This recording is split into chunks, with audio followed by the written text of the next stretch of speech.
Right, so what I got you here, Adam, here in beautiful Bali. I wanted to ask you about, well, obviously talk to you about Tai Chi. You know, makes sense to have a chat with you about it, get some more information out there for people. And I wanted to look at this concept of transmission a little bit. So kind of maybe first I could outline my sort of view of what I think about transmission. Go for it. I think the nature, and you can either disagree or not, sort of the nature of learning Tai Chi is obviously very different from learning a subject. Say you want to learn history, economics, geography, something like that. That is maybe what most people are more familiar with in the West, the sort of nature of learning, where you read a book, have some instructions through parlance and conversation. It's mainly intellectual. Level. You develop a brain memory, really, isn't it? You're memorizing things until you become au fait with it. And then the other side, you've got something physical like football or something simple, learning to use the equipment in a gym. Or ride a bike. Yeah, something like that. Done through repetition, but again, sort of passed on maybe visually or something like that. Yeah, monkey see, monkey do, then practice. Yes. Yeah. But then you've got Tai Chi, which is different, right? And associated arts, of course, because we talk about transmitting the art from teacher to student rather than teaching the art to teacher and student, or already we should say that. Well, you need to do both, I guess. Well, I wondered if you could maybe give us your view on what you think transmission is, or there's a few layers. Well, it's not teaching. Mm-hmm. Teaching is obviously explaining what to do and showing what to do. That's teaching. Transmission would be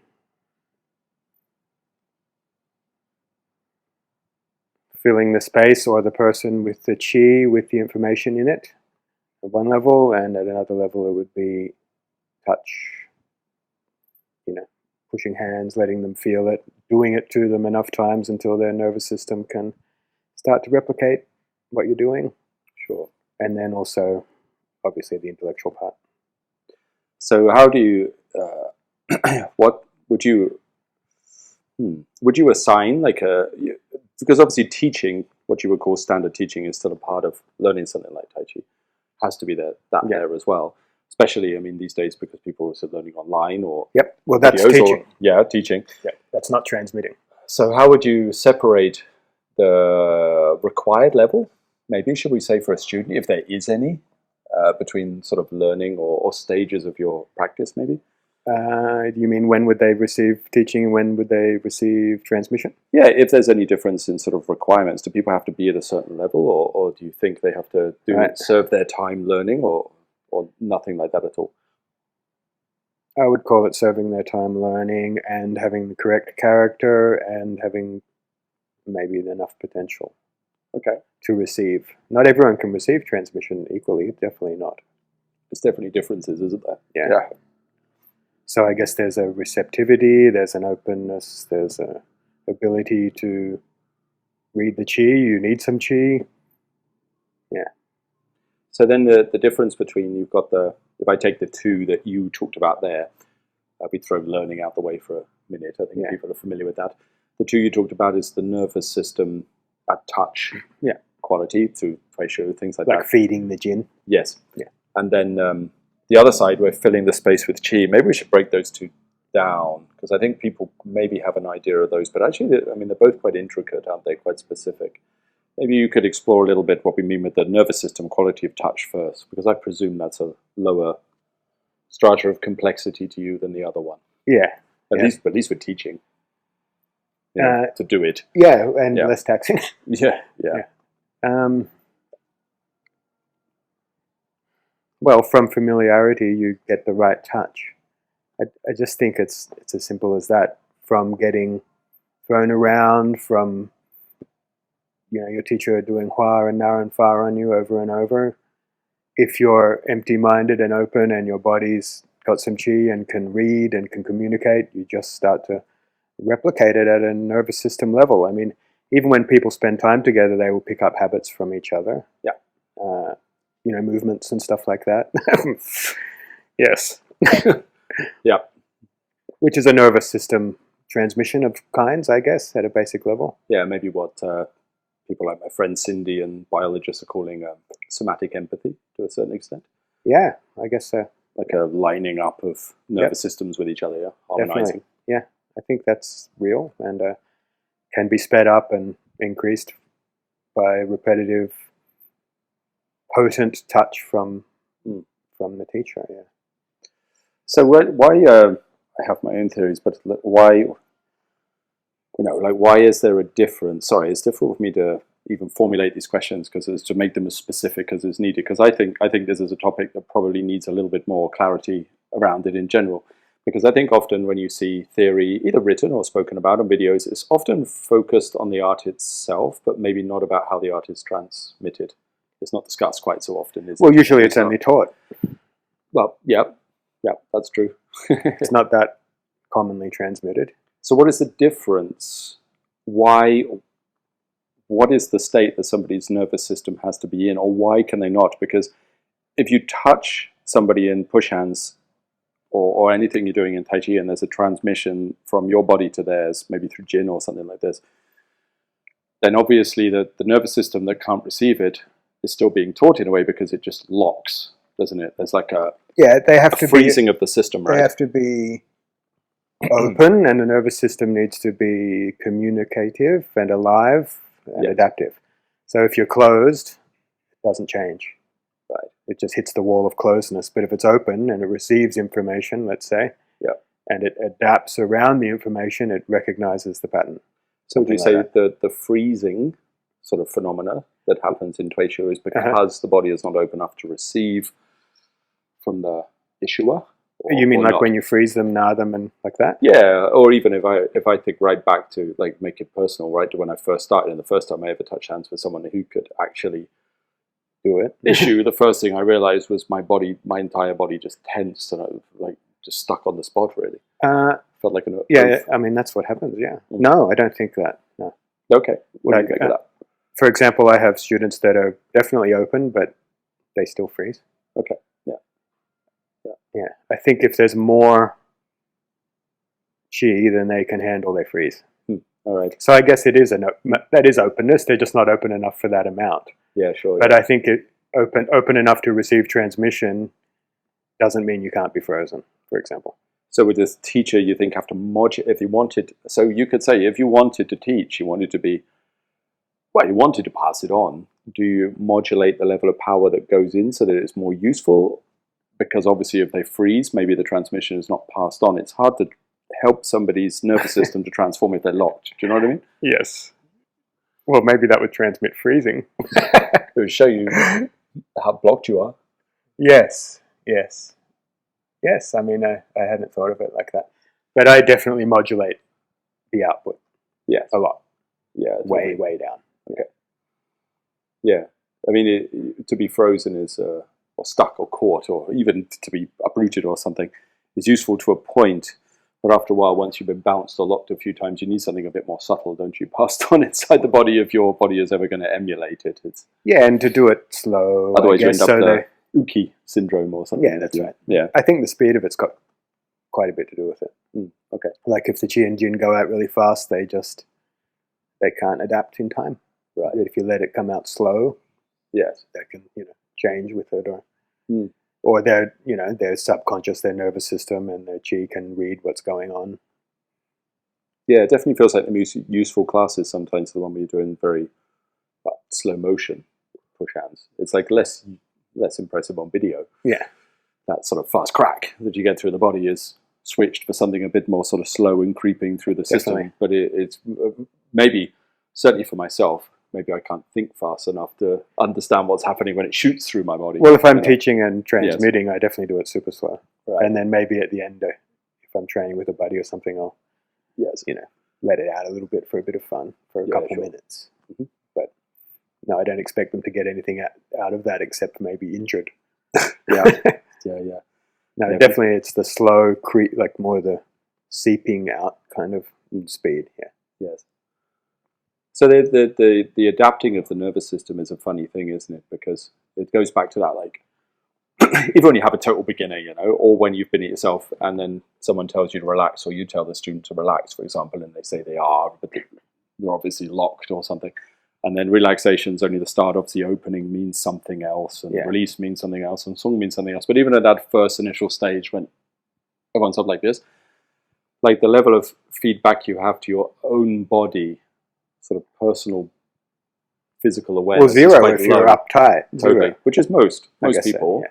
Certainly myself, when I started, I could equate with that. Yeah. I couldn't feel shit until I learned to get my mind into my body. I think you can't feel anything that doesn't change. So if the Okay. body's locked, Yeah. like let's say when you injure your shoulder or something and it locks up, you can't really feel inside it. It's a lump. Which brings you almost to Jong a little bit. Standing there and making your shoulders tight. Well, it's funny. Sometimes, mostly Adam writes something that offends people online. Usually more than me, because I'm more diplomatic, I think. But it's funny. It's something I posted recently about Jam Jong offended people more than anything I've ever written before. Like everything I say, they got offended by Jam Jong, and all I was saying was that this particular position, I didn't mean standing in general, but this one is not actually that useful, in my opinion, for total beginners. No, I mean, I don't teach it for maybe 5 years. Yeah, same. It's a number of years. Quite a lot of training. So why not for you? Because all they do is get good at being stiff. I mean, your shoulders lock up. Yes. You stand there for a long time, you get expert at locked, until now you feel like your shoulders don't burn anymore, because they're fused into one unit. Yes. So completely. they are not conductive, they can't transmit forces, it makes you worse. Yeah. And but it feels like it's connected in, because that's what I was coming back to what you say, because nothing is changing anymore, because it's frozen, so you feel you're getting this structure, but actually you kind of weld in your scapula. It is connected, but in a completely wrong way, yeah. Yeah, you get the monoscapula, like one block. One part moves, no parts move. Totally. Yeah. Stuck. Mm-hmm. Yeah. Yes. And I think every single part has to be able to change, and that's sort of the path of the training. Is one way to look at it is that opening to such a profound degree that every part can change. So, a feather cannot be added without everything changing. Yes. But if anything's welded to the thing next to it, then by definition it can't change. It can't be set into motion, not locomotion. Yeah. Motion, change. Yeah. So maybe you could explain a little bit the difference with some of the words we had in there as well. Maybe a little basic, but I think it's maybe for people listening, we have people that are totally new to the arts and everything as well. There's a difference between, we take those first two, relaxation and opening, obviously, are quite different terms. And I think often that my opinion is that when people focus too much on just relaxation as kind of overriding concept, they actually close their body. I've tried to remove the word completely from my teaching. Which one? Relax. Relaxation. Yeah. I just tell them you relax with a wine after training. All right. There's nothing relaxing about the training. I say have a bubble bath when the class finishes. Yeah. Okay. So what is opening, and why is relaxation then such a pervasive idea within Tai Chi, do you think? I just think it's a misinterpretation of song. Song. Yeah. And then song to open, song to sing, blah blah blah. Open to me means opening the joints. Yep. So space. Yep. You mean like literally pulling the skeleton apart, right? Literally. Yeah. Everything's literal. Yeah. Everything is literal. Yeah. And then opening the flesh off the bone, so that it hangs off the bone, and opening the fascia, opening the silk. And then it goes sort of more profound than that, but that's plenty. It's enough for the body, isn't it? Yeah. So this means that the training at the beginning is going to end up more like physical opening and stretching positions more than anything else, right? More than the beginning. Yeah, okay. Yeah. Most of the training is that to the way I teach. Yeah, and talking to you about how you teach Tai Chi, there's similarities with us, and then there's some differences as well between the way we do things.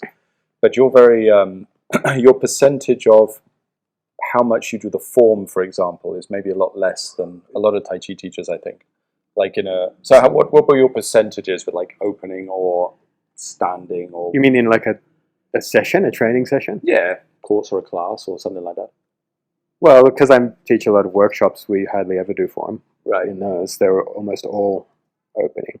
Is that because most people already have forms from elsewhere? Or? I just don't think it's, unless I'm teaching a form to get the form, then it's just not the best use of the time. Yeah, sure. Okay. I'm not taking away from form. I just think it's advanced. Right. Okay. I think form's very advanced practice. Right. Yeah. So 80% would be opening, I guess. I think it would surprise people that you say the form is advanced. It's the most advanced practice, I think. So your view would be because the form is only useful to do after the body is transformed? Yeah. I think you change the body and you build all the connections and the way of moving and all the various Jinlu and all the different things, and then you express it all through the form. But if you don't have the things, you can't express them. Yeah, because otherwise what you often see is, say you've done another art, say you've done karate or Wing Chun or Shaolin or rugby, like who cares? It doesn't have to be a Chinese martial art or something, does it? Then you just do that in the form. Yes, totally. Yeah. So the form Because basically has that style, right? The form is you. Yes. Right? Yeah. Like it's you. It's not Tai Chi, it's you. So when you do that, it's you doing that. Totally. So if you're Tai Chi, it's Tai Chi, but if you're rugby, it's rugby doing that. Yeah. Right, okay. The form is just you moving. So I think most of the training is opening and organizing all the differentials and yin-yang pairings and everything, which have to be opened to be able to be paired inside the body. Yeah. It's like you explode the body out before you reorganize and rearrange it. Yeah, I would just say you just tear it apart. Right. Okay. Yeah, but everything is separate, or everything is separated from the thing next to it. Okay. Yeah. And ever more granular. Yeah. Yeah. So that's where the discomfort comes in. The what's the Chinese phrase? Chewing bitter, or something. It's bitter. Yeah, but it's it's probably my favorite part of the training. Why? I've always preferred the body training. Like even when I did external martial arts, I did mainly the body transformation part of the training and not as much of the technique. I think that's the art. Right. Okay. Yeah. And if you don't work hard and hurt, I don't feel like I've done the training that day. Yeah, it doesn't really change. I mean, Qigong is not that different, weirdly. No, it's the same. In a way, is it? Totally, if you want to go deep into it. Well, all change is painful. I mean, pain might be a strong word, but yeah. So if you're not bumping into your limit, then you're not changing. Yes. Then you're just going through the motions. Okay. Right? Yeah. If you don't hit your limit, you're not changing. So what would you say the purpose of the form is then? If the body is already transformed, why do I need, large frame or medium frame or fast frame or in Chen style, new form or old form? Okay. Or, I think the form is a sequence of mudras, essentially, whole body mudras, to mobilize the qi in a certain direction and sequence and so on, or through certain lines of power in the body. Yeah. So you go through them all. So it's for that. Mm-hmm. And I also think it's because it keeps you in for half an hour. Okay. Yeah, sure. Okay. That's like the absorption for half an hour, where when you do an exercise, yes, you might do the exercise for an hour, but it's only seconds at a time. Yeah. Unless it's a standing static thing or something. It's not the same as the continual presence. It's easier to go in when you're moving anyway, to be perfectly honest, isn't it? It's almost like you have the space to, like the change and release as you shift, enables you to go in a little bit. After, I think that's true. Meaning later. I think for a beginner, they have no chance of going in movement. They have to stand still. But once the qi is happening in the movement, and it's just something that pulls you in because of its magnetism, or even it's more interesting. I even have difficulty getting people to go inside in standing. I have to start at sitting. Yeah, right. Like I go right from that. I agree. As soon as you add the legs into the equation, everything just becomes harder because legs are rubbish. That is shit. That's why people sit. Yes. That is why people sit. Yeah, for sure. If you want to see how crap legs are, do upper body day and then leg day at the gym, right? You'll very quickly realize how shit your legs are. Don't even compare. And then for the different forms, in my understanding, is that each form is for a different way to mobilize, a different inner engine, a different way of moving. That's what the form is. It's not the sequence or the the size of the frame or anything. Totally, yeah. But even then, say you take the Yang style forms. I always think if if you don't know what you're looking at, say you're not used to the style, when you see the different forms, large, medium, fast, whatever, they can look like completely different forms, but if you know what you're looking at, they still actually tend to follow the same kind of They're all the same sequence. Form. Yeah, but even if sometimes the arms make a slight different movement, it's still they're all the same form. It's just a different engine. Yes. Mobilizes the chi in a different way and therefore moves the body in a different way, and you get a different shape. Yeah. Or a different sequence within the same shape or whatever. This is why I think you can spot the modern forms sometimes, because they don't follow that same They don't pattern. All the traditional forms follow the same pattern roughly. Yes. Yeah. Yeah. Do you think that's because the Qi and Jin has to follow a set route inside the body, a logical route? Or just I think some people think that. Yeah. I don't have a view about that. I can't perceive that. Okay. Yeah. Yeah. Like it's not like I think the form has to go in the exact sequence. So could someone? Maybe it's true. So could someone learn the malleability? I think that's the word, isn't it? The changeability, malleability on the inside with the nervous system and the tissues, the silk or something, without some direct touch or transmission. Or rather, not. There's always someone who can. There's always some bastard who can do it. But generally, could most people do it, should we say? Because there's always individuals, right? I think so. Mm-hmm. I think if you did enough opening, yes. Like anyone would manage it? Not anyone, but a decent percentage. Okay. In other words, do I think you can get that level of the changeability inside without transmission, only from learning? Yes. Absolutely, I do. Yeah. Okay. Yeah. But that doesn't necessarily give you all the skills. It just gives you the ability to receive the skills. Right. Right? Yes. Definitely, because it mainly comes from two things. All the opening through all the levels of everything from that which is next to it. Yep. And awareness saturating into the body. They're the two things, right? Yes. So neither of which you need transmission. So what would be the skills that would need to be transmitted? So you're saying that you could get the malleability and the changeability, but is there something that is layered on top of that through touch? Yes, I guess so. I don't know if you... Yeah, I don't know. I think you can learn it, but it's easier to get it transmitted. Right. Yeah. It's going to be faster. And there are things that are beyond explanation. Sure. Definitely. And also, life's only so long. If it's going to take you 40 years to learn to do it on your own, or 20, shall we say, with somebody transmitting through touch. So, teaching online's been an experiment in this, and I think people have done well. But do they do as well as people that learn online and come to touch? No. Yeah. Of course, whoever gets the most touch, they're better. Yeah. Okay. Every time. Yeah, teaching online is like a new phenomena, isn't it? Well, it's not that new now, I guess. Well, if you compare it to the history of the arts or something, but yeah. But I mean, it's funny. Like there wasn't many, and now there's a lot. Like I would say, when it first started, I think there was a fairly small percentage of people that were learning online, but it's a lot now. Like all the different systems and programs, it's becoming the norm, isn't it? I'd say so. Yeah. It's before they lock us in and give us a UBI and you're not allowed to go out. Yeah, I suppose we'll get used to it, I suppose. Your carbon allowance doesn't let you travel to the class You can't go see the teacher. He's 16 minutes away. Yes, yeah, completely. Although, I don't know if you've seen them. Maybe you haven't. There's whole programs like Discover Tai Chi or Discover Mind or the Academy or whatever that are now created from AI. Do you know this? Have you seen these? No. So you look saddened by this.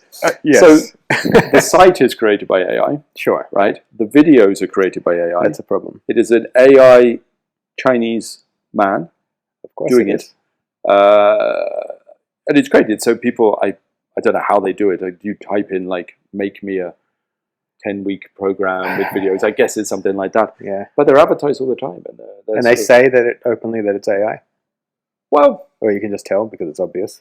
Yeah, but you can just tell. I mean, it's a cartoon. It's not a person. Yeah. I mean, AI people don't quite look like people just yet, do they? Unless you they don't even write like people. Unless you've got FBI level or something like that. Sure. Who knows what they have? Yeah. But it's becoming more normal, and I'm seeing that more and more people are signing up to them. Like they don't have a problem with it. Like it's strange because I personally wouldn't want to do that. I would want to be connected to. It's crazy in my mind, but yeah. But I have a problem with all of it. I'm anti. with AI in general. Yeah. Why? I think it is the Antichrist. The Antichrist. Yes. But at a more normal level, let's say. No. Don't go to that level. Okay, we'll come back to the Antichrist. We'll start normal. Yeah.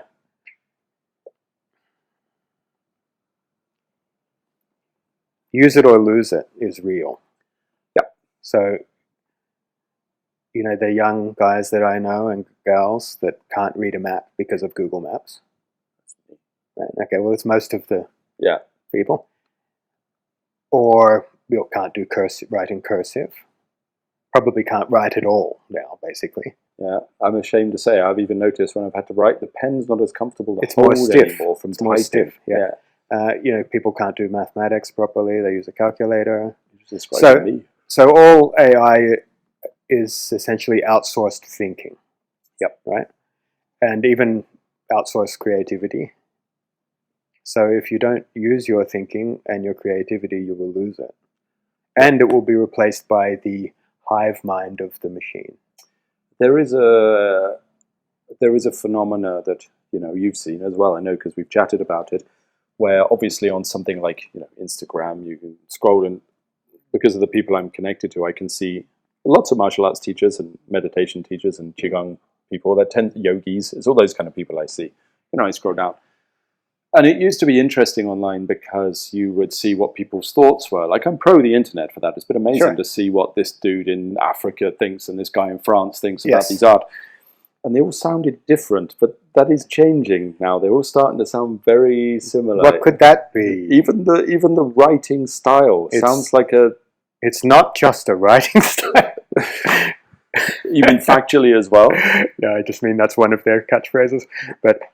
Oh yeah, it's not just not just the writing style. Yeah, if you haven't seen it, the AI tends to say not just. Yeah, Tai Chi is not just a health exercise. It's also okay.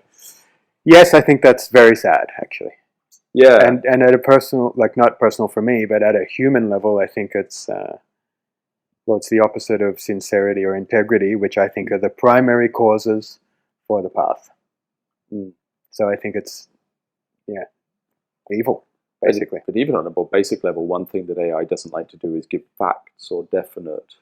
I mean, if you ask it, how many people live in the city, it will give you a fact. But the writing style of it doesn't like to give definites because it doesn't like to be wrong. So if you ask it something about Tai Chi, it will give you almost a spiritual master's answer, shall we say? It's kind of vague, without any spirit. Yes, lacking spirit and lacking clarity or definition. So it all ends up. It always sounds to me like a sort of 50-year-old drama teacher, but I don't know. Maybe I don't know why there was strikes. Maybe I had a 50-year-old drama teacher when I was younger who spoke in this way. Talking around the subject a little bit. Dares not take a stance on anything. Yes, and there's a definite view or opinion, or at least a standardization in terms, which I have the issue with it. So, say for example, me and you talk about emptiness. Mm-hmm. I would assume me and you probably have slightly different definitions of the term emptiness, and other teachers would, because it's quite an ambiguous term. Well, I should hope that there's variation. I mean, if there's not, then it's sort of the death of thinking. Yeah, and that's what AI is doing, right? That it is. You see, because obviously I'm sure it's happening in other scenes, but I'm seeing the alternative scene. So it's that term emptiness is being used in the same context now by all different people, and it's not great. It's very not. Well, it's made it very boring to read. It's pointless. It's more like I could just go online and say, tell me what Adam Mizner thinks of emptiness. I don't have to read your posts anymore if you're using AI. Well, that's what Adam thinks. Yep. And not to mention all the other problems, of course, with everyone's going to lose their jobs and all that kind of stuff. And despite, people think that they're all going to become artists or something like that. They're not. Most people derive value from work. The AI art's already getting pretty good. It's like in soul. I mean, you sat there the other day, didn't we? We were chilling out and put on AI soul covers of rap songs, wasn't it? Yeah. They take their songs and make them sound like blues or something. I wanted to hate it. That was good. But I liked it. Yeah, I liked it. But that's killed musicians. And it's going to be almost everything. Yeah. I actually believe that AI is the most destructive invention in human history. Okay. Because it's outsourcing thinking. Previous inventions maybe outsourced physical labor, didn't they? We replaced the hand. Yeah, but that serves humanity. Yes.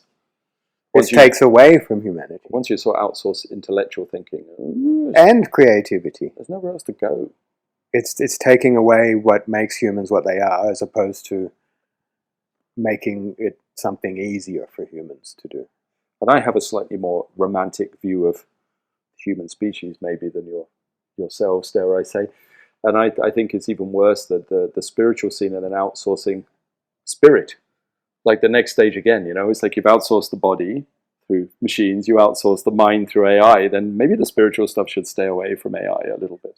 Well, I don't know how you could claim to be interested in spiritual subjects and then use AI to talk about it. I mean, it's the opposite. By definition, it is without spirit. It's intelligence without spirit. That's why I say it's Antichrist. So this idea of Antichrist, what do you mean in like a literal, like the biblical definition of the Antichrist? Or are you talking in a sort of wider, non-literal sort of sense? I'm talking in a wider and non-literal sense, meaning it's anti-Christ, not anti-Jesus. Right, yeah. Antichrist consciousness. Yeah, you could say that. Yeah. Okay. I mean, it's anti-divinity. It's intelligence without the divine within. Yeah. Right? Okay. So if that's Antichrist, really, I'm not saying it's not also the biblical one and might turn out to be the prophesized one. That wouldn't surprise me at all. Skynet was Antichrist. Yeah, that would not surprise me, but that's not what I'm saying. Okay, yeah. We should clarify that, because I think that there's a lot of people that obviously the Bible is there's different degrees of literalism there, but Jesus being the absolute Son of God and Antichrist being like Rosemary's Baby. I don't see things like that. No, and when I talk about Christ, I'm not necessarily talking about Jesus at all. Mm-hmm. Yeah, but it might also turn out to be that which was prophesied. I don't think they're mutually exclusive at all. Okay. Yeah. I just think it's anti-life. Yeah. Anti the spark within. Anti-creativity. Anti-love. Anti-beauty. Anti everything that is good. But the soul covers are good. They don't have any soul, but no, they're great. Yeah. It's if it wasn't good, it wouldn't be dangerous. Absolutely. Yeah. It's like the key thing that was supposed to be given by divinity and the human race was free will, wasn't it? One of the potential for individuality and free will, and that's what gets taken away.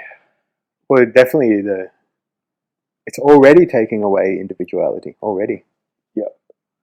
It's been a year. So is this the death of the spiritual arts? I think it's ramping up into the Kali Yuga for sure.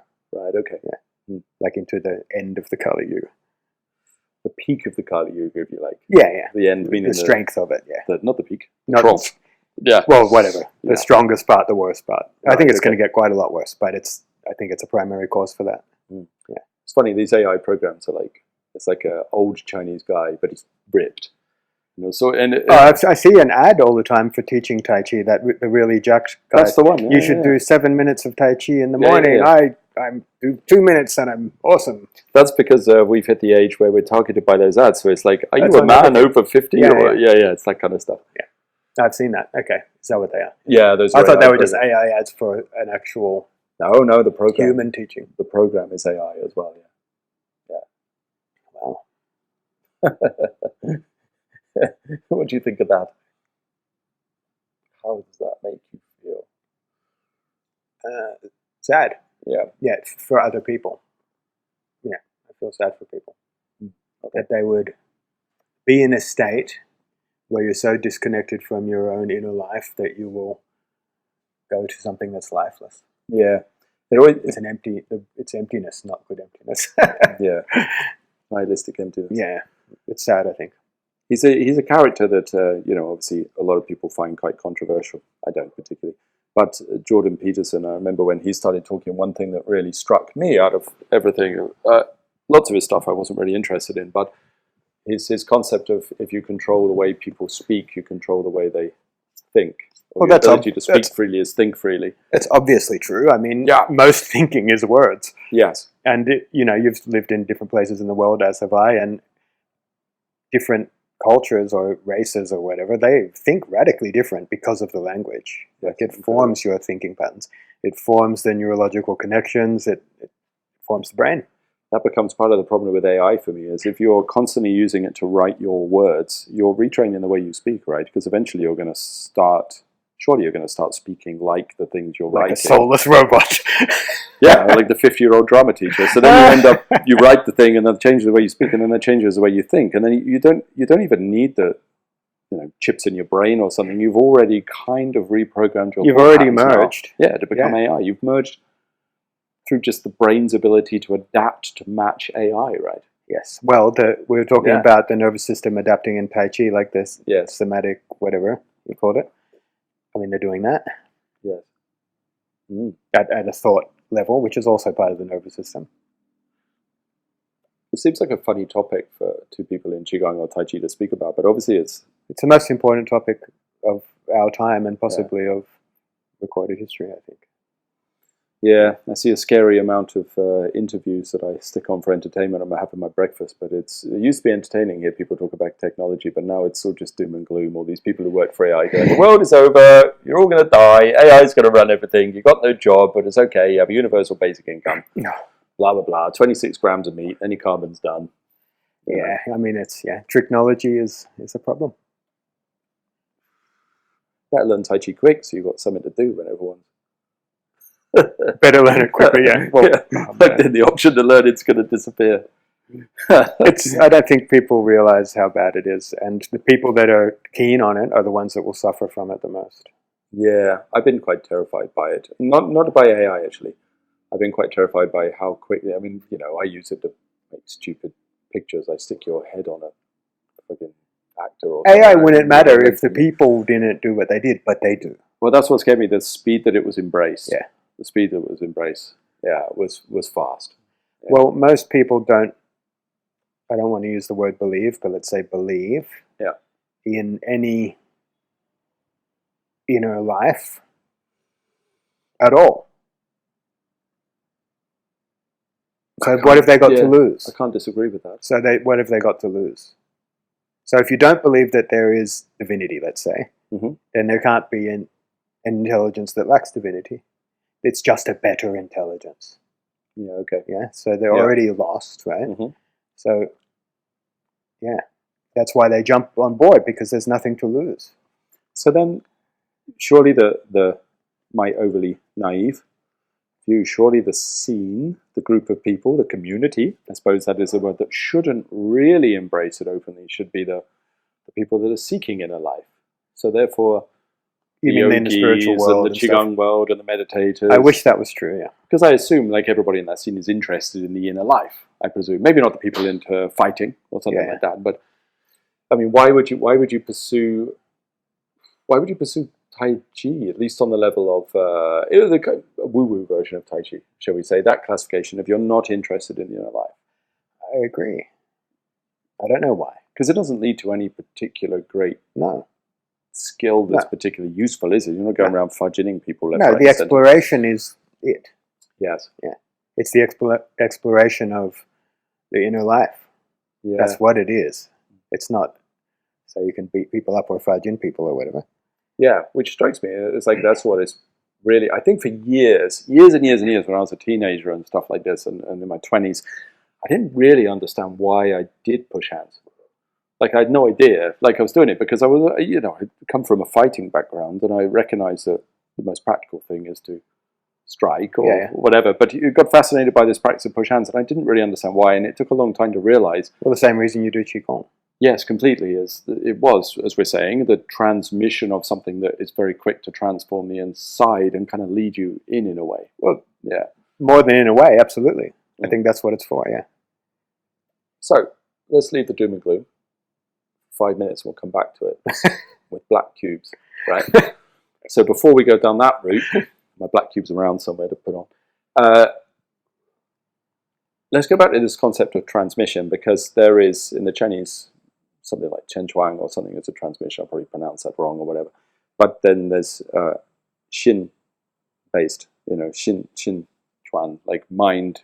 Yes, mind-to-mind transmission versus transmission through touch. Which Chan Buddhism talks about an awful lot within their lineage, but obviously it's applicable to this as well.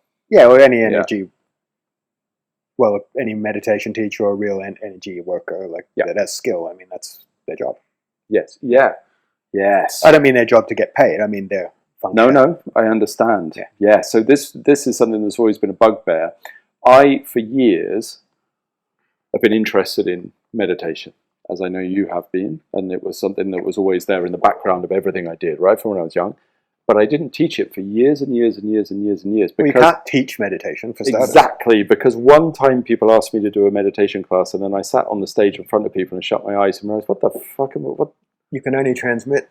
Well, I couldn't at the time. Well, so it was like, I'm sat here with my eyes closed. You can replace me with a cardboard cutout. Once I've given you a theoretical talk, what's the point? So I stepped away from teaching anything like that for a really, really long time because I realized that I should stay on the level I'm at, which is Taiji and Qigong. And it wasn't until a certain degree of skill arose in this kind of mind-to-mind transmission that exactly what you're saying, I realized that is the role, shall we say, the role, of a meditation that's better than teacher. job. Yeah, absolutely. And a Qigong teacher, I would argue. Oh, that's why I said or energy work. Yeah. Well, it's not. I mean, otherwise it's not using Qi. Totally. Maybe you could explore that a bit for us. How so? If you can link it to the Antichrist, that's even better. But like maybe there's a mechanism. Maybe I'm a little bit... Well, I don't really want to talk about the mechanism too much. Why's that? Secret knowledge. Secret Not knowledge? Exactly. I mean, yeah. Not the mechanism of doing it, but there's something that takes place that's very clear, isn't it? You know, well, the thing is when you sit in the presence of someone who does it. Yes. Yeah. Well, the Qi... I remember one dude, before you talk about it, he was a really good meditator. He wasn't a teacher I stayed with for a long time, actually. I just went to see him a couple of times when I was younger. Super cool, like very good at that sort of filling the space and transmitting something on a level that wasn't a touch.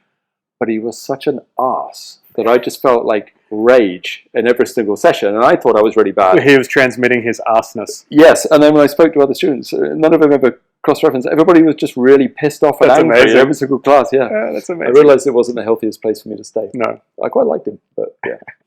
Well, you know, I mean, that to me, that's when if someone can't do that, they don't have meditation skill. Right. Okay. Or energy skill, really. Yeah. So they might have a bit. Yeah. Could someone then develop the ability to, using classical terms, samadhi, jhana, and things like that, without developing the ability to? Could they just go in without the ability to go out? You know what I mean, with regards to the energy transmission? I don't think so. Okay. Yeah. I think it will just happen. I don't think you need to do it. Yeah. Okay. Doing it is a thing. Definitely, we agree on that. Yeah. But I think, let's say you have a lot of samadhi. If you're around someone with a lot of samadhi, it will affect you. Yeah. Like they don't need to do it. Their field is it. It's disorientating, isn't it? Yes, and their expanded field that is rich with their qualities will affect you. Yeah, because that's really what it is, the expanded field. Yeah, I always trusted that. I remember looking for that's the only thing I trust. What else are you going to trust? Their words, like... Because really, all you need to do is ask AI how to talk like a guru, and you're sorted. AI could probably tell you how to... Probably. Transmit. Probably, yeah. Yeah, I don't know if it'd be accurate, but... Well, you probably have to get transmitted too, to be able to transmit. Maybe. I don't know about that. Yeah, I think so, actually. I think that if you exclude, again, those very rare individuals, because there's always a smart ass. There's always the self-realized ones. They always get persecuted or nailed to something, or something. It never goes well for them. But the majority of people, I think, how can it... meditation, you can pass on theory. You can get people to calm down by following their breath, but how is a lot of it passed on if it's not done through that kind of transmission, right? And that's why people sort out lineage masters in the past and things like this. Yeah. And why it's, to be around the master. Yeah. What's the word for it? You sit with them. Satsang, is it? Yeah. Yeah, you sit in their presence or something like that. Yeah. Absolutely. I think it's very important. So what place do you think it has in Taiji, which people would... The same. Okay. Yeah. I think it's the same. It's the Qi carries intelligence imbued with that skill set. Yeah. Something like that. And it goes into you and it affects your Qi, which affects your mind and body, and it transforms your being in that way. I think it's just that. there's then a controversial side to it as well. There's not just controversial, like a difficult side to it, because the ability to con oneself is quite amazing. To lie to yourself. Yes. So then, like to say, no. AI is definitely good for humanity. that kind of, yes, golden thinking. Yeah. Yeah. But I mean, like you could go and spend time around someone, and there's a difference between mood and a state. Maybe we could say, or something like that. Maybe they're not the best words. Well, classically they talk about meditation moods as not being the real thing.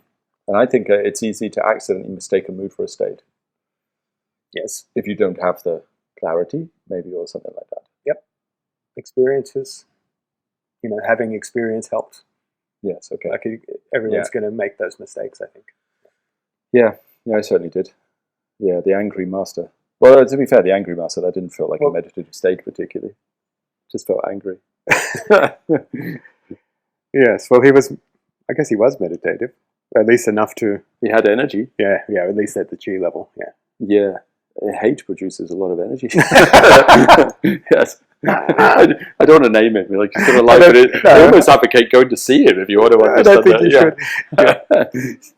Yeah. But not the healthiest teacher to stay with, potentially. Yeah. You mean, I guess what you mean is the mood that you can get from being around somebody, or their mood? Well, also, right, okay, so, no, I mean even more basic. So, for example, if you walk into not this room, it's got a spiritual statue. Okay, just like a brick shed, and you're sat with the master, maybe there is something that's picked up. But what about if that room is gold, shiny, with statues everywhere, and he's wearing a robe? That might affect your mood. Exactly. Yeah. So you can kind of con yourself into... I see. Well, that's what happens with, like, the religious fever. Yes. Well, that was always my problem. Spiritual feeling. Well, that's what my problem with a lot of the traditions that had a lot of regalia, I guess is the word, or still... Why I got turned off by... Sort of what, sorry? A lot of frills. Yeah, I just got turned off by all those kind of traditions. Because, I mean, if I went to, like, Wudang Mountain, for example, not to rag on that lineage. But the beauty and everything creates a mood. Yeah, I remember walking into the temple and just on the mountain, which is a highly beautiful mountain, and just all of a sudden feeling a mood, but not a state. Sure. Well, for example, any church in Europe will create a mood. Yeah. And some of them will create a state. Right. Okay. But they all are beautiful enough for me to create the mood. Yeah. I think I saw the difference. Some of the ones in Bhutan definitely create a state. Yeah. I mean, if it has a real charge, not charge from mood. Yes. Because, the mood creates a charge at the emotional level. And moods can be switched from your senses, like normal, your visual, like what it looks like, what it smells like. Yeah. Yes. So you could define it like that, I guess. Yeah. That's where the complication comes in, isn't it? And that's applicable in Tai Chi as well, I see people go in and, well, as you know, sometimes you go to do something, it's already done by the person, isn't it? It's like they've created the conditions within their own mind. You don't really have to do anything, right? Yeah. Well, they're swept up by the mood. Swept up by the mood. Yes, that is definitely real. But, self-awareness is the antidote. Yeah, it will help that. So, changing up the topic a little bit, and a new cigar as well, round 2. I quite like this one. This is good. Sticking with Tai Chi a little bit, I think. There's certain words that are getting used more. It definitely changed. It used to be relax was the word. As you said, you don't like to use that word.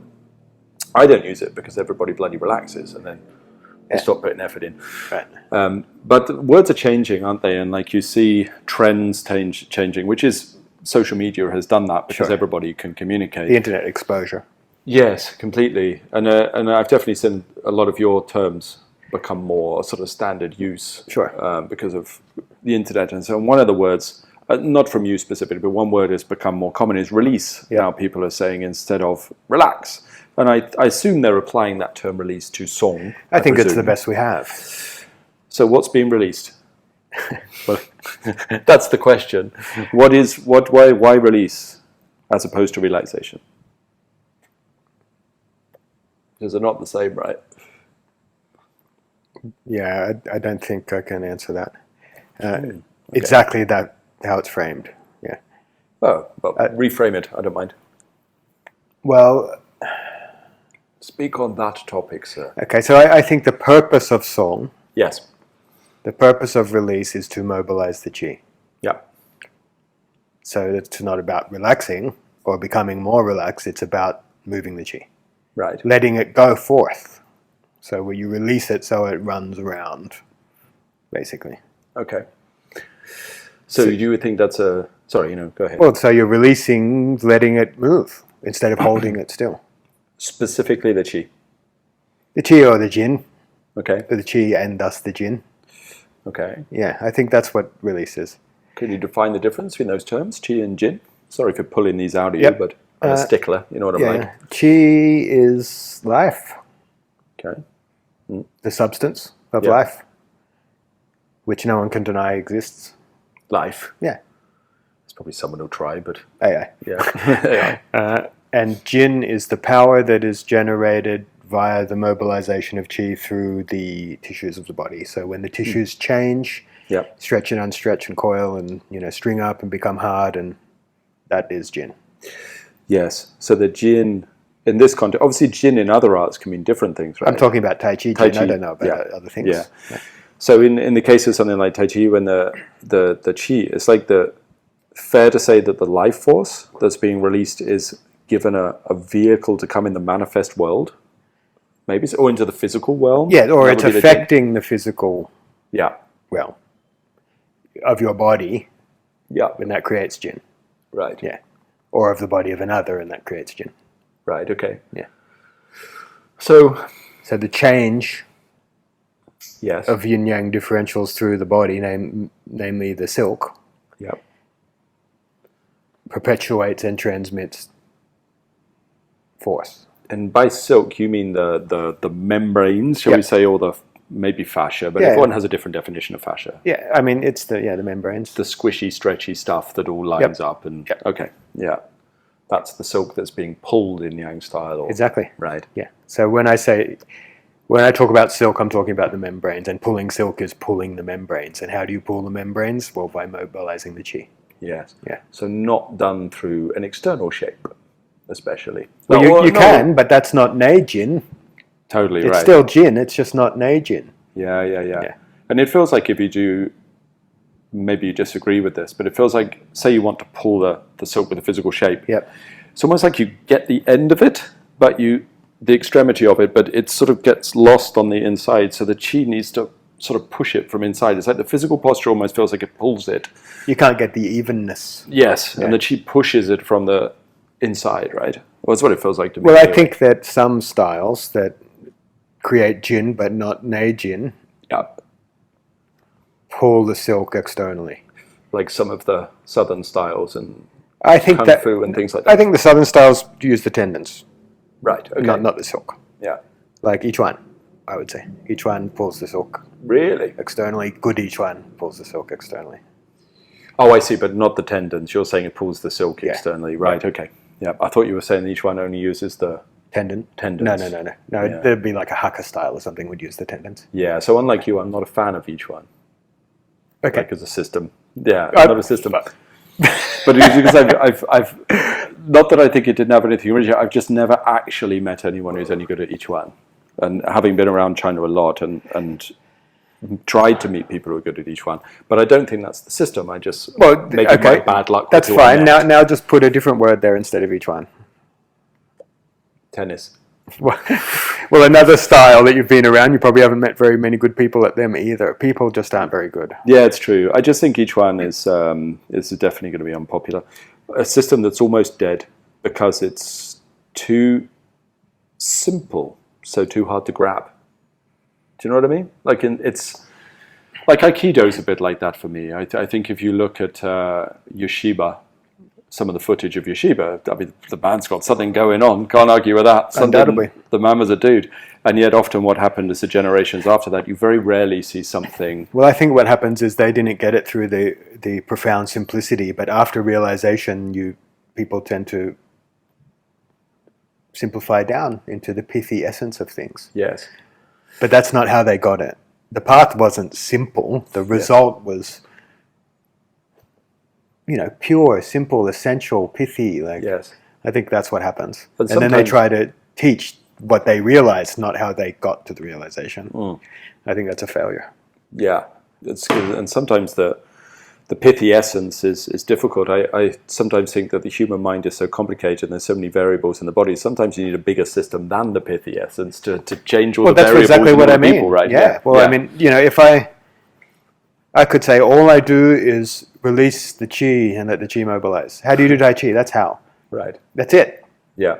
That's not going to help anyone. It's the hundreds of different exercises that are all trying to make it you change to have that realization. Yeah. I guess. Yeah. And maybe you could say in some ways that their pithy essence was their teaching, but should never have been a style in the first place. I don't think it should even be the teaching. Okay. All right. Yeah. Well, I mean, like the crystallization of their realization, maybe. Or yeah, which is fine, but it's not not the path or the style. That's right. Yeah. Yes, which is why you get like externalized versions of it or something. Well, it's exclusively almost. Yeah. Actually, that's not true. I feel like that Kanye song. I can think of a couple of each one people I've seen that. Well, I've seen some on video that I think are pretty good. Yeah. Yeah, there's a couple I've seen on video that look pretty good. Yeah. But as a whole, I think as a system, it's probably very hard to grasp for that very reason. Sure. Like to go straight into using Jong or whatever, and the standing postures as the sole nature of what you were doing is a little tricky. And it's different. I mean, I think it's external. Oh, really? Yeah, I do. Okay. Yeah. That's going to be less popular in my view. Well, it's not I don't think external arts are worse. It's not negative. No. Well, what I mean by that, I think, is it's a brain-body method. Right, okay. Yeah. The name would be implied almost. Yeah. Yeah. And then the way they generate the power via pulling the silk via the body is also external. Similar with the Jingi. Jingi, which to me is like has internal components. Sure. But you couldn't really class it as a purely internal system on its mechanism, unless you took it to a very high level, of course. Everything becomes an exception when you get to a certain stage. But it's definitely sort of half internal, half external technology, I think. Yeah, I think so. Yeah. So, yeah, I mean, that's that. It's so, I'm not anti the pulling the silk physically at all. I teach a lot of it. Yeah. I think it's important, but it's not how you make Jin. No. It's like a part of opening the body. Right, okay. Yeah. So how do you release? You stop holding. How do you release? Yeah. It's like I don't know. You meditate for a long time till release is natural. Yeah. I can only talk about like maybe my way that I learned to do it was, or whatever level of release I have managed, of course. By transmission, someone else lets you feel it. Yeah, well, for me, it was stopping trying to do it in the body. That was the biggest thing for me, was learning to put my mind in the same place as the body and releasing the mind so that the body followed. Yeah, because you stepped back from the body. Yes. Yeah, which was, but not pointed out for a long time. So it was like a real trial and error over a long period of time to do that. I was constantly trying to release the body. People ask me all the time, how do you release? What do you mean by release? And I'm dumbfounded. I mean, what do you mean? I'll ask ChatGPT later. You just do it. Yeah, it'll tell me. So yeah, I think it's, and then song, I mean the levels of song and all that, which we've talked about before, which I think are super important. Yeah. There's that line, the cigar is dry, sort of gathering here. That sort of line isn't there, at the end of softness, hardness is found or something. It's very much sums up at least the sort of early stages of what song does. If softness means song, then yes, I agree with that line. Yeah. Then the more you release, the harder and harder and harder. Oh yeah, it becomes. You realize unbearably so. Yeah, you realize how much of your comfort is based on holding on. Actually, I mean, if I train at my best level and do one gong, like lift my hands up and put them down. Yes, I can do one. Yeah, okay. And then I'm like, and in a moment, I can't keep doing it at that level. Yes, it's too intense. And then you realize when you work at that level, which I've touched upon sometimes, not to the same degree as yourself, I don't think, on something like Taiji, but it's like you realize that Taiji is actually highly inefficient. It's the most inefficient way to move your body. Completely unnatural. Yes. Yeah. It's not what people think. Because when I first encountered Taiji, if you're more relaxed, you'll be more efficient. Totally. That's how a boxer relaxes. That's not song, that's relax. Yeah, completely. I mean, the the main teaching when I was boxing and wrestling when I was younger was relax. Yeah, sure. Like relax, relax, relax. It's certainly not, I wouldn't call those internal styles, but it's certainly not unique to Tai Chi or something. Well, relaxation isn't. Yeah. Relaxation just means you're good at it. Anything you're good at, you relax while you do it. Yes. Yeah. Which is why it stops being exercise, right? Or one of the reasons. You relax, it does. Or yes. Anything does. Yeah. If you get good enough at anything, it's no longer really exercise. Yeah. Which we were discussing the other day, that joke it's certainly a joke in Japanese arts. First dan, second dan, third dan, fourth dan, fifth dan, because doing those kicks and punches are so effortless that it's no longer exercise. Totally, yeah. Once you've built the runners inside your body, there's no stress on it. So actually what started as a form of exercise when you first begun now actually becomes the cause of your unfitness. Yes. Yeah. But if you're releasing deeper and deeper and deeper, it's quite the opposite. It gets more intense all the time. Yes. Which doesn't mean it can replace normal exercise. No, that's definitely the case, isn't it? It's something I don't think people talk about enough in Tai Chi, that it can be a great form of exercise if you're not in a good state. Say you want to learn to move properly or line up your knees or something, or whatever, health exercise. But it definitely is not amazing for your health to only do Tai Chi, I don't think. Not a panacea, that's the word, isn't it, for everything? It's not at all. I think that's partially why a lot of the Tai Chi teachers, you've got people like T.T. Liang who lived a really long time, didn't he? But a lot of the Tai Chi teachers actually didn't have amazingly long lifespans when you... Yeah, but they also were fighters and also, drinkers, smokers. Live the Chinese Sifu life, like where you banquets and all the fun stuff. Yeah, that's probably true actually, especially when Tai Chi get more well-known, you get the banquets, right? Oh, yeah. Chinese banquets are a stressful thing if you're... and the drinking culture and whatever other vices. A life of vice, But I think it's fair to say that there's definitely, from what I've seen, which is a subjective experience, so it's not a large case study, there is, from a Chinese medical perspective, the tendency towards a weakening of the spleen a little bit in Tai Chi because the amount of strain it puts on the sinking. Right? Sinking, yeah. The thing is that sinking's meant to create rising. Right. If you do it perfectly all the time. Well, that's the purpose of it. Yeah. That's why you sink. Yes. But for me, for a long time, it didn't. It only sunk. Yeah. And my spleen was not great. Same. My digestive system suffered for a long time while I was learning to let go. Got to a point where it was like, I was also living in Asia and there's a lot of bacteria, let's be honest. I don't think that's racist to say. No. But it's, either that on top of that, my digestive system got weaker. But then as I got further into it, it got better. Exactly. Yeah. There was like a period of... And the chi fills up and your muscles fill up again and you sort of come back. But it's long. Abandoning force there's a payoff in the middle there. There is. Yeah. You get a lot weaker and then you get infinitely stronger, but in that order. In some ways, I thought the invest in loss, whether Chen Manqing meant that or not, with that phrase, it very much sums up that kind of... I've never thought of that, but it's a great way to understand it. Yeah. It's true. I mean, so that's the sinking, talking about the levels of song, first open and then sink, right? Yes. Yeah. So what's the connection then? Because I think there's one here between that and Pong Jin, which Pong Jin is, I think as most people who do Tai Chi would probably see that as the, if not the core Jin, at least maybe one of the prime ones. I think it's qualities. The core Jin, yeah. Oh, you think it's the core one? Okay. Yeah. Maybe you could talk about that a little bit and its connection to the sinking, rising, or... Yep. So I think it's the core Jin because I think all other Jins traverse through it. No, that's an interesting way to put it. Okay, yeah. It's the ground of all the other Jins. Okay. Because I think Pong Jin is fullness of Qi. Yes. So you sink long enough till it rises, or that would be you descend long enough until it rises, and you sink long enough until it fills out. Yes. When I say sinking, I mean descending and sinking. Yeah, that's, as well, like, those are different terms and they mean different things. I use them to mean different things, yeah. I think they even do within the, like if you take, a lot of the terms are taken from alchemy classics, aren't they? They sort of borrow them from here, and sinking and descending in alchemy, very, very different things. Right. Well, for Tai Chi, when I say descending, I mean it goes down to the feet. Yeah. And sinking, it sinks in to the dantian.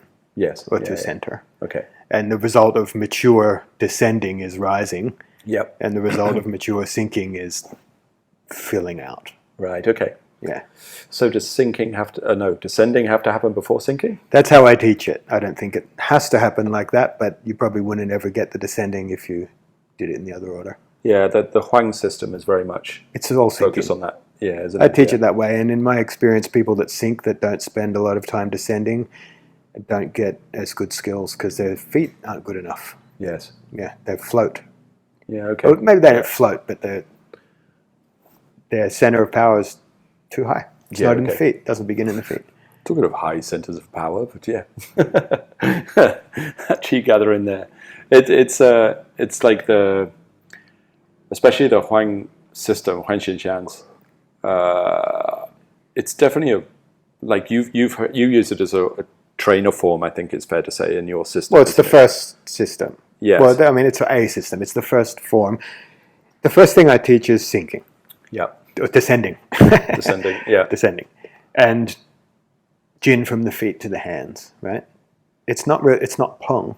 But the Huang system is what you use primarily to teach Yes. that, I assume, Yes. yeah. Which is the Song Gong, Zhu Shan Sin Fa, and the Yep. formant. Yeah. That's it. Okay. And that engine of movement from the foot to the hand. And then Yes. when that's clean, Yeah. so when they're open and it's clean and they can run Jin vertically through the body skillfully, then we focus on sinking. Right. So it's more dantian and filling out, and the torso fills up more, and you get more Pong. Yep. So Pong is fullness in my terminology. And then all the Jins transmit through that fullness of Qi. Right. Okay. Yeah. Yes. So for a long time, you're just Pong is all you're focused on. Excuse me, hiccups. Pong, Well, Pong, for a Pong, long Pong, time, Pong. there is no Pong. Yeah. Then you build Pong, and then all the other Jins are at hand. And I think in a tactical aspect, all the other Jins run through Pong as well. Pong is it stops the opponent from feeling your Jins. Okay. They float Yep. on the surface of Pong. Yes. They can't read Yep. what's inside. So the Jins come out of nowhere so sudden you can't cover your ears, you know that idea? Yes. So Pong's like the ocean, like you float on the ocean and you don't know if there's a shark down there or not. So that kind of that comes back that the mechanism, maybe the mechanism doesn't matter, but other than for the sake of interest, it's got to be affecting the nervous system of the person that's touching you, right? So if the Pong is high, because it's not affecting in a standard sort of muscular, it's like it's touching another layer on them, right? It definitely affects the nervous system Yes. of the opponent. Mm-hmm. Yeah. I think it's because it's such an unnatural state that the nervous system can't read it. Yeah. Okay. Okay, Yes. not even Pong. I don't think Pong really does that. I think Tai Chi does that. Yeah. Yeah. And that's where those lines like the opponent can't know you or something like Well, this. they can't know you as they can't read under the surface tension of the water, right? You don't know Yeah. what's under there. Right. Yeah. But at a higher level, when it's really like the Jong Ding is ripe and stuff, the nervous system goes into a panic state because what it's touching is otherworldly, unmanifest, not yin or yang. Yes. And everything is yin or yang in manifestation. At least that's the way I think about it. Yep. So the only thing that isn't is Tai Chi, which is unmanifest. So when they touch Tai Chi, which is within the Pong or through the Pong, their nervous system is confused.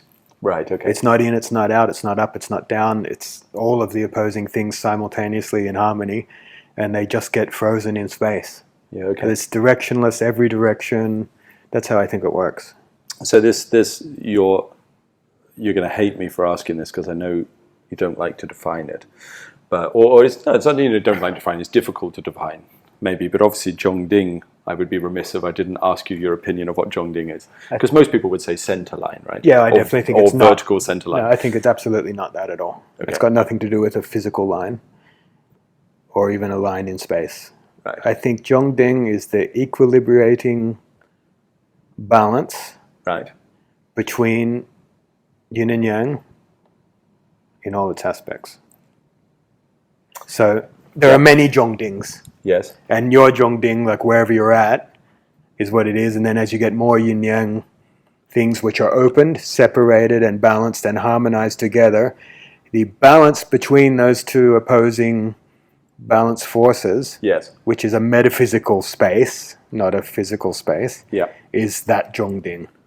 Yeah? Yes. And I think that is stillness. the Zhongding is stillness, or stillness creates the Zhongding? The Zhongding creates the stillness. The stillness does not create Zhongding. Yes. Zhongding creates stillness in movement. And when you say Tai Chi is stillness in movement, Yes. it means that there's an equilibrating stillness between all the infinite opposing forces, whether they're Yes. energetic or physical, and that is Zhongding. So with your Zhongding is not complete, full, whatever. That means you still have too many yin-yangs that are not harmonized, so Not therefore balanced and something that could be harmonized. touched or landed upon by Yes, a skilled opponent. exactly. Right, okay. Exactly.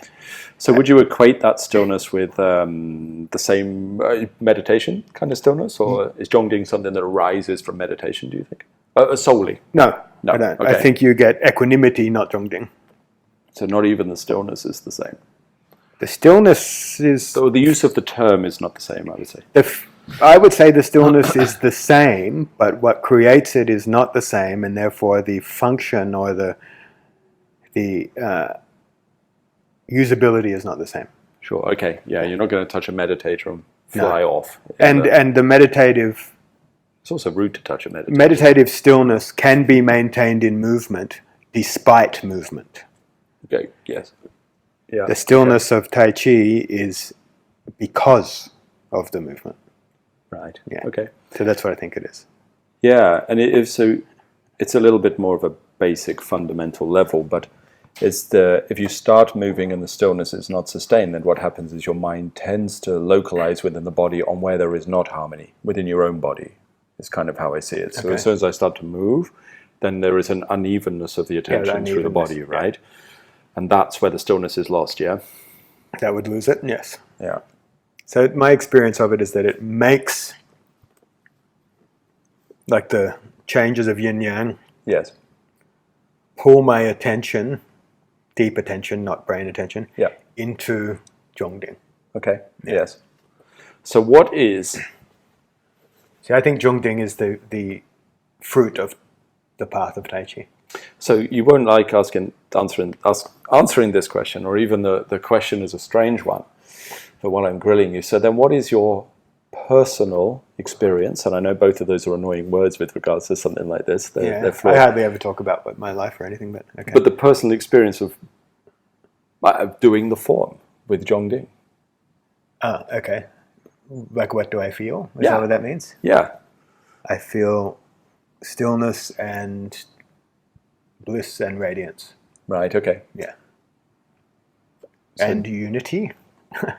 Yeah. Sounds pretty hippie-like. Yes, okay. Yeah, I mean, it's a profound experience, a spiritual sort of experience, more like samadhi, Sure. but embodied. So it must be a quite, almost like not a contradiction, but must be different, or maybe you can't register with it when you watch a recording of maybe your form after you've done it. Do you know what I mean? Like the external observation of what you look like when you do a form must be very different from the experience of doing it.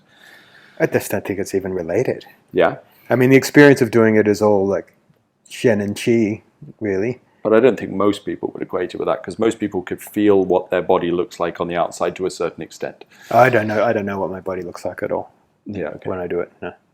The shapes are probably terrible. Really bad. Well, maybe that's the pleasant surprise when you watch it back and it's not. I You never, feel like I this, never or- watch it back. Right, okay. I Oh, really? No. You never? No. You don't? I've never watched one of my instructional videos. Honestly. Ah, that's really funny. What I do when I can't watch it for about 6 months, Oh, you watch it later? then I go back and watch it. Yeah, the first 6 months I can't face it. I wouldn't can't be able to face face it, yeah. After that, I can go back and look at it, because I think, well, if it was shit, it doesn't matter. That was 6 months ago.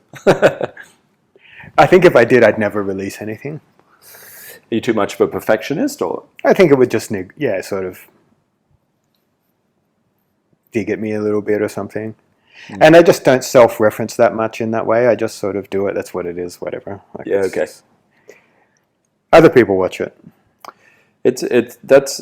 Yeah, and at that stage, like, in a way, that's almost where, this is heresy to say this. People are so, not to me, but people are very hung up on this, but it's a different style then, isn't it? To what? It might be so you could say, if you're at that stage and it's like, the Zhongding and everything, the body must adjust according to the qualities inside. Yeah. So to me, that would be, maybe you could say it's the Yang family system, but it's not really the Yang family style.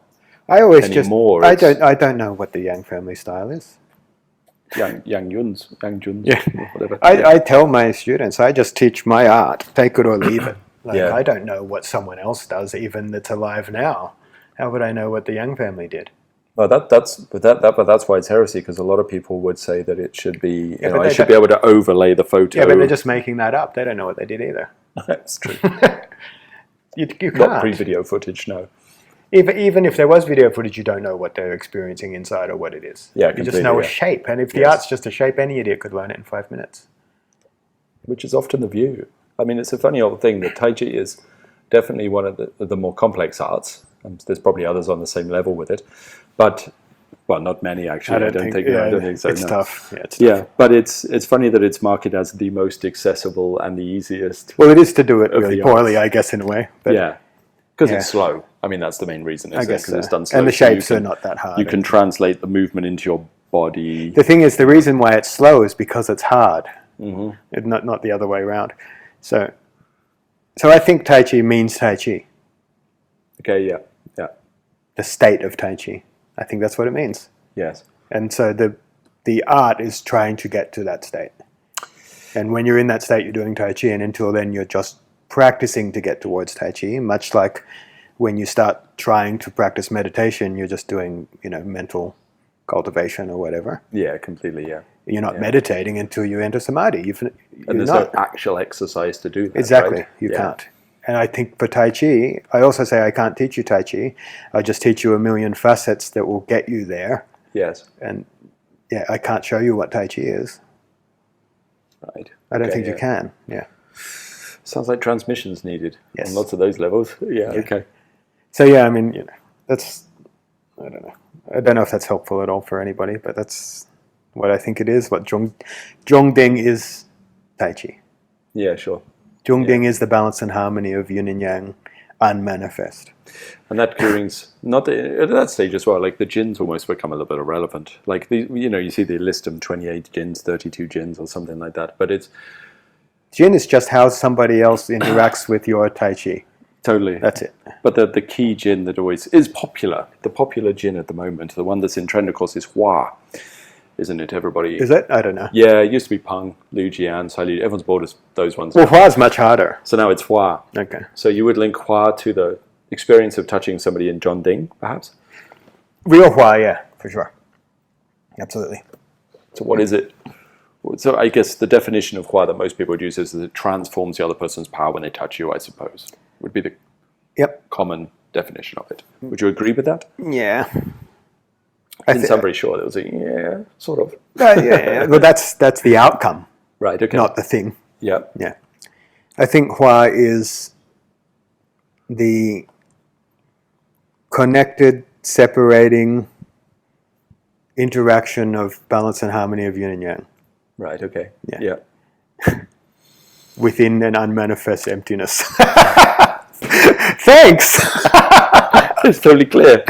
We'll cut that as a quote and put it on the Instagram picture. That is actually perfectly clear. Well, now you've said it. I don't even know how AI works. But now you've said it, that's probably in the AI. Is that how it works? Is that now in the AI algorithm? Probably. I don't know if that... Does AI just take all the info from online, or does it think for itself? I got no idea. Like, I've got no clue, but I'm sure that'll now become the definition somewhere. And then, yeah, so I think that's what it is. And I think you just stay in that is the Tai Chi, Zhongding Hua is the same thing. Right, okay, yeah. That's the art. In some ways, like, and again, I'm making it a bit more basic. Let's bring it to you. If you ask me what I think it is, I have to answer honestly. So No, I'm not, there's not a problem with it. But I'm also aware that I want to make it... it is problematic because it's relevant useless. to That was the worst answer, but it's my honest answer. No. Honest answer is the best answer. I think that in some ways, on a simplistic level, when you're in that state, and I would not profess to be living in a state of Zhongding while I'm doing the form or something like that, but you touched upon it perhaps. And it's quite amazing that when absorbed into this state, and that all discomfort or whatever is gone. And one thing I always notice It's sort of beyond comfort or discomfort. Yes, anyway. and then you finish the form, and then all your aches and pains come back straight away. And it's like all of those things that are, because you can't live in that state. Well, I definitely can't. No. I mean, is it possible? I don't know. If you had two carers who sort of led you around and did everything for you, perhaps tied your shoelaces, or Yeah, you'd be pretty dysfunctional. yeah. I've never actually had I think you've had more luxury of this than I have, actually, to spend personal time with a high-level meditator in their normal life, which I've known them in the teaching sphere or something like that, but never really sort of hang out at their house or whatever. I wonder how functional they are. Yeah, not very. Okay, so they're not highly efficient. Well, I mean, maybe they could be, but they're at least the ones that I've been around have people to help them. Yeah. Okay. Yeah. Seems like that would be required. There's the disciples, right? Yeah, that's it. That's what they're needed for. Totally. Yeah, definitely. So in say like the 8 limbs of yoga or the Eightfold Path, they go through the limbs, and the last one is samadhi. Yep. And the goal is samadhi. Samadhi is the fruit. Right. Yeah, I think it's the same in the 13 energies of Tai Chi. The last one is Zhong. Is that right? Is it? This is something that's always interested me. Those the 13. Are you talking about the list of the levels? Yeah, like no. I mean not like, that. No, I mean like Peng Lu Jian Zhou Jiao Gao, forward, back, left, right. Because there's that other list, isn't there, for like the skills or the levels of Yang family or something? Yeah, that's 13 as well. Yeah. I've never really seen a complete list of what those because are. no one has. Is that right? Is it? It's lost. It's not just something I've not encountered. No, it's lost. Right, it's one of those like myths that's probably true, but it's like a list that was on Jian Hao's wall. Right. That's the idea. Yes. And then someone talked about it and whatever. But the first level was someone painted over it. The first level was Jin. Right. Okay. Yeah. Which is already most people think that's the stuff, and it definitely isn't. But yeah, it takes a lot of work to get to that place, does. right? So the first level is Jin. Yeah, I mean it's meant to be immortal Buddha is like the last level or whatever. Right, okay. It's they become spiritual levels. Yeah. Okay, so then maybe to start to conclude all this actually is I hope this has been all right, just sort of rambling around and picking your brains and pulling these ideas out. It's always interesting to get someone who's very good at a topic or very good at their subject to try to sort of draw it out. I find it very interesting asking people to try and draw it out in a way that works for everybody that's You're good at it. You draw more out of me than anyone else. So. Try and give it a go, and also trying to trying to put myself in the shoes of people at different stages of development as well. But it might be quite nice to sort of pull it into that connection of spiritual work and the art itself. Yeah. So maybe, I mean, could you define what is spiritual? Well, spiritual means of spirit. Right. So, or of soul or whatever, like of the inner life, I guess. So is it spiritual to have crystals? Well, that's what people define it as. I guess they do, yeah. So if it is not directly trying to attain is the wrong word, isn't it? That's already a contradiction. Maybe. Realize spirit. That is what you consider spiritual work. Yes. Right, and everything up until then is trying to maybe get the conditions or causes in place to find. Well, maybe it is. Maybe it isn't. In which case, the crystals could help. So let's say if your work is just to become healthy, well, it's not spiritual work. Yeah. If it's to get skill in the astral sphere, yes, it's not spiritual work. No. If it's to have power over others, it's not spiritual work.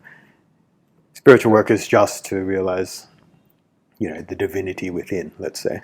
So what is the bridge then? Or there's a few topics here we could pull apart, isn't it? So what is the bridge between Tai Chi and spiritual work in the most direct sense of realizing spirit? I can definitely talk about that, yep. And also then, I'll throw this in as well, maybe you could weave this in. How far do you have to get into Tai Chi before that is applicable to give you the realization of spirit? Because we're not talking 5 minutes here. I think it's a long, slow path. It's definitely not a sudden realization thing. Is it like some talk about instant spiritual attainment? Or I don't believe in that. I believe in sudden realization from gradual work. There's always somebody. I bet they gradually worked in a past life. Yeah, okay, yeah. 20 lives later, they suddenly realized that after something fell on their head. Yeah. I think it's always gradual creates sudden. There are the moment sudden. Yeah. The path leading up to the moment is long. You suddenly land at the door, but it was a long drive. Buying lots of lottery tickets over 20 years to Right. suddenly become a millionaire. Right. Yeah. So the first question was, how does it bridge? Okay, so the bridge is twofold. I would say the bridge is chi, Yeah.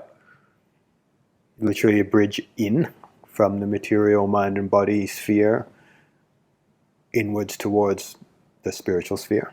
Ah, yeah. So that's interesting. And jumping, sorry to interject, jumping into Chinese medicine. It's not interjecting. This is There's your a gig. term called the spiritual pivot. Okay. The spiritual pivot, and the Ling Shu, and there's a whole Chinese medicine classic named after it. There's lots of people will have different ideas of what this sort of magical or spiritual pivot is. But to me, it's chi. That is the pivot that exists between the physical and the other realm, in spirit. Yeah. Yeah. It is. Quite literally and physically. Yeah. Physically. Physical. Yeah. Yeah. Meaning real, manifest, not physical as in matter, but real. Like, you could say energy is physical. Yes. It's not physical, but it's real. It's tangible. Tangible. Yeah. Okay. So I think that's the bridge in. But the doorway is Zhongding. Okay. So the combination between the bridge in and the stillness created via Zhongding allows penetration through to the divinity within. That's how I think it works. Is it fair to say then, without Zhongding, because the chi is not in harmony, shall we say? Yep. It creates manifestations of yin yang, which is movement.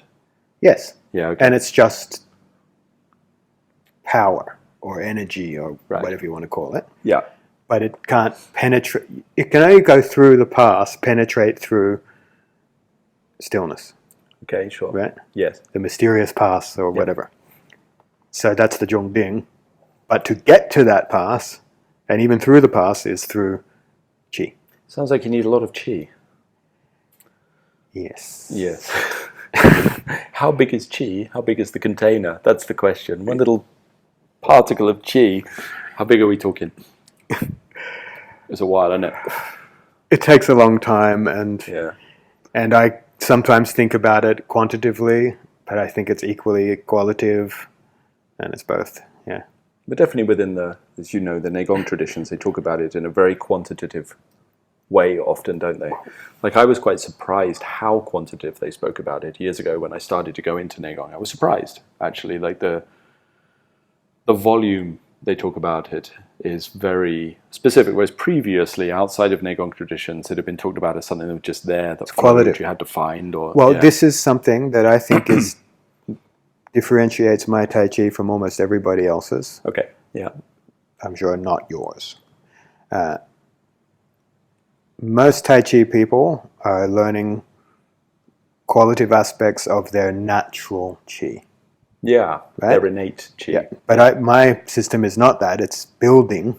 Yes. It's increasing the amount and the quality.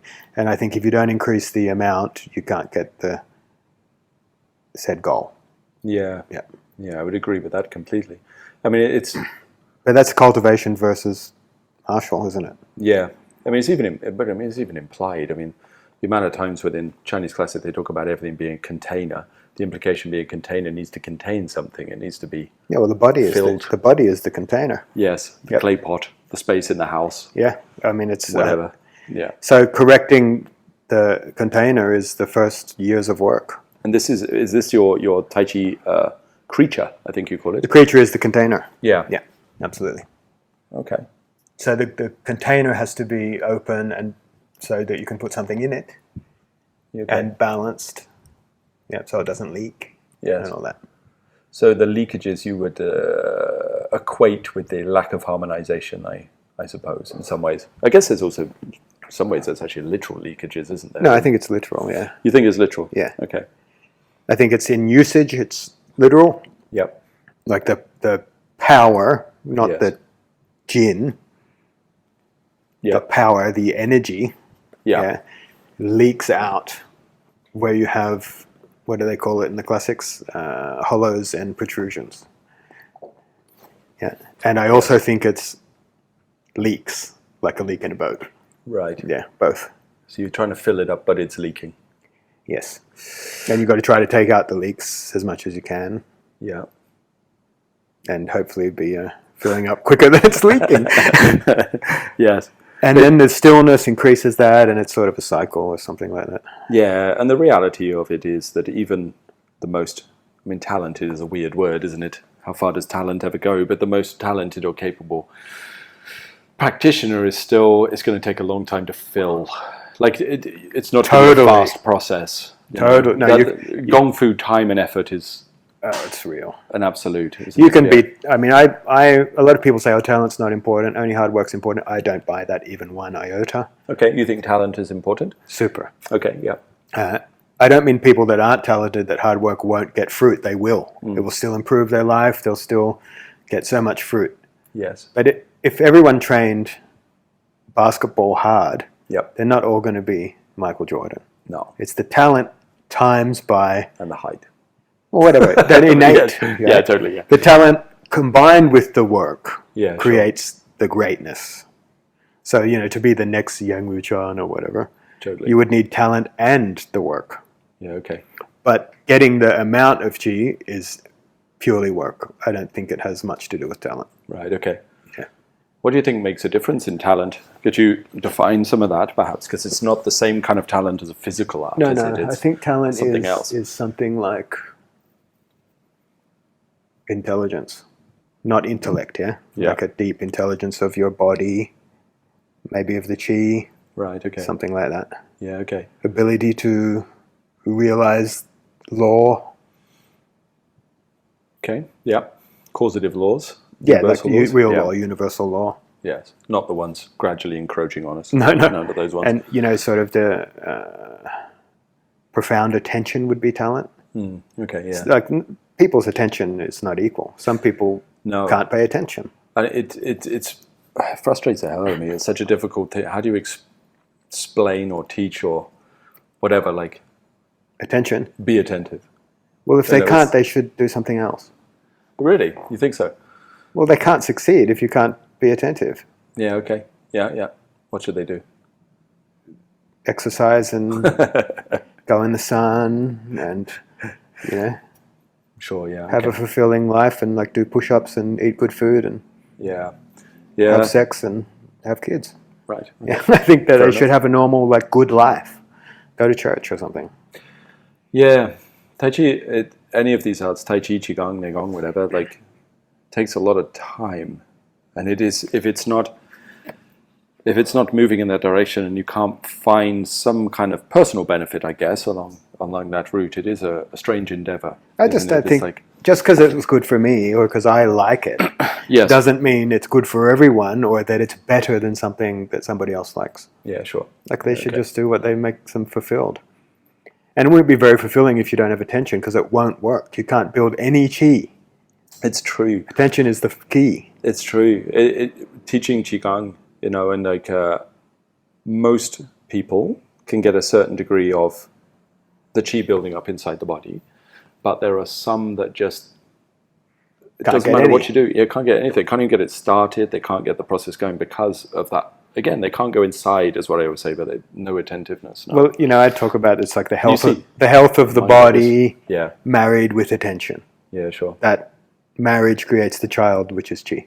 Right, okay. And if they don't have those two, they're not going to produce much. Yeah, sure. Okay. Well, on that positive note.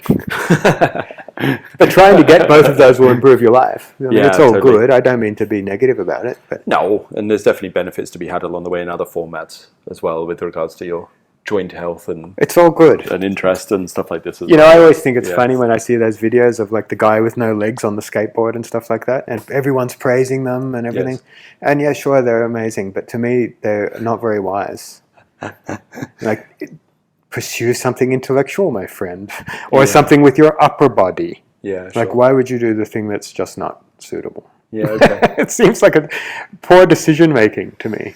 Yeah. When I was growing up, there was always makes me laugh. There was a martial arts teacher in my town, and I had a similar view that had one arm. It was stopped at his elbow like this.